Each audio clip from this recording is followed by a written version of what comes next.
অনেক দিনের একটা ইচ্ছে আমার পূরণ হলো। আমি তো ভীষণ খুশি হয়েছি। তার কারণ আমরা গেছিলাম আজ দক্ষিণেশ্বর। যদিও প্ল্যানটা খুব হঠাৎ করেই হয়েছে। তো হ্যালো এভরিওয়ান, কেমন আছো তোমরা সবাই? আশা করছি ভালো আছো। তো দেখো, অনেক দিনই হয়েছে কলকাতায় এসেছি, কিন্তু দক্ষিণেশ্বর যাওয়ার ইচ্ছে আমার অনেক দিন থেকেই ছিল। কিন্তু ওই কথায় বলে না, মা না চাইলে কোনো কিছুই হয় না, সেই রকমই কিছুটা।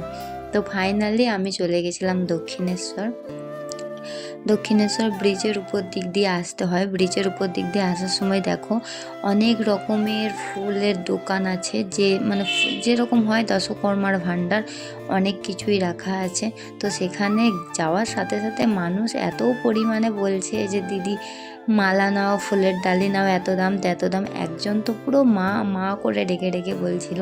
আমার ভীষণ খারাপ লাগছিল ব্যাপারটা শুনে। ভাবছিলাম নেব, কিন্তু অনেকটা এগিয়ে চলে এসেছিলাম বলে আর নেওয়া হলো না।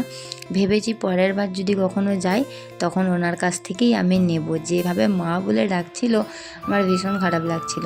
তারপরে আমরা ভেতরে ঢুকে গেলাম, তোমরা ভেতরটা দেখলেই। প্রথমবার এসেছি তো আমার তো প্রচণ্ড আনন্দ হচ্ছিল। আর আমি ভাবতেও পারিনি দক্ষিণেশ্বর মন্দিরটা এতটা বড় বা এত বড় এরিয়া মিলে হয়েছে বলে। তো যেখানে পুজোর জিনিস বিক্রি হচ্ছিলো সেখান থেকে পুজোর ডালি তো আমি নিয়ে নিয়েছি, তোমরা তো দেখলে।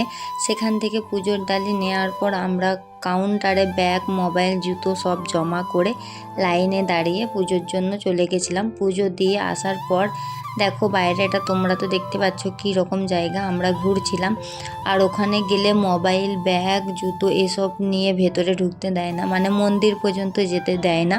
যারা গেছো তারা অবশ্যই জানবে, যারা যাওনি তারা জানবে না। যার কারণে পুরোটা ভিডিও করে বড় করে দেখাতে পারিনি। যতটুকু দেখাতে পেরেছি ততটুকুই তোমাদের সাথে শেয়ার করলাম।